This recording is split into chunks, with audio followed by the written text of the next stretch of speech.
రైతు బాగుంటేనే మనం బాగుంటాం అనే సిద్ధాంతాన్ని నమ్ముతూ.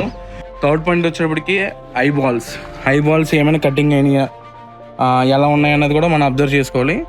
అలాగే ఫోర్త్ పాయింట్ వచ్చేటప్పటికి యాంటీనా, సెన్సార్ ఆర్గాన్ అంటారు రొయ్యకి. అవి ఏమైనా కటింగ్స్ ఉన్నాయా, అది ఏ కలర్లో ఉన్నది, ఎంత పర్సంటేజ్ ఆఫ్ కటింగ్ అయింది, ఒకటి కట్ అయిందో 2 కట్ అయినాయా అన్నది మనం అబ్జర్వ్ చేయాలి. అలాగే బాడీకి దగ్గరలో కట్ అయిందో దూరంగా కట్ అయిందో అన్నది కూడా చూసుకోవాలి. ఇది వచ్చేటప్పుడు ఫోర్త్ పాయింట్.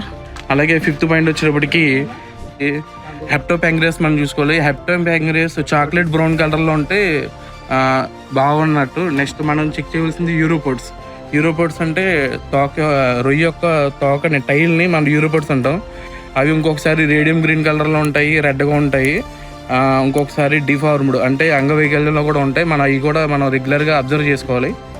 నెక్స్ట్ వచ్చేటప్పటికి లెగ్స్.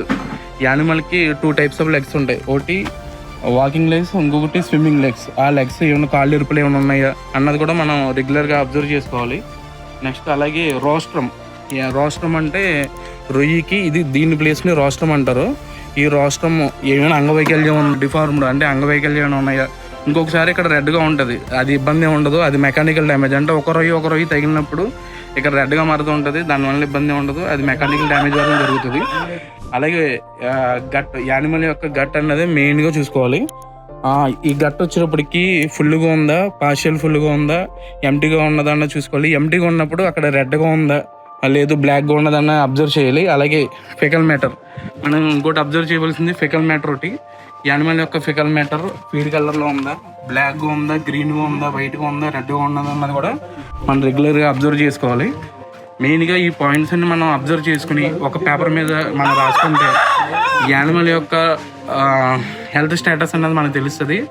ప్రీవియస్ ఉన్న యావరేజ్ బాడీ వెయిట్ ఎంత, ప్రజెంట్ యావరేజ్ బాడీ వెయిట్ ఎంత, వీక్లీ గ్రోత్ అన్నది కూడా మనం ఒక బుక్లో నోట్ చేయడం వలన మన యొక్క రొయ్య యొక్క హెల్త్ స్టేటస్ కానీ యావరేజ్ బాడీ వెయిట్ కానీ మనకు అన్నది బాగా తెలుస్తుంది. మెయిన్గా ఈ రైతు సోదరులందరూ టెక్నీషియన్ మీద ఆధారపడకుండా మీరు ట్రైన్ నట్ వేసుకున్నప్పుడు మీరు ఇవన్నీ అబ్జర్వ్ చేసుకుంటే మీకు ప్లస్ అవుతుందని నేను ఈ వీడియో చేశాను. Thank you. Dr. Grow. Say yes to growth.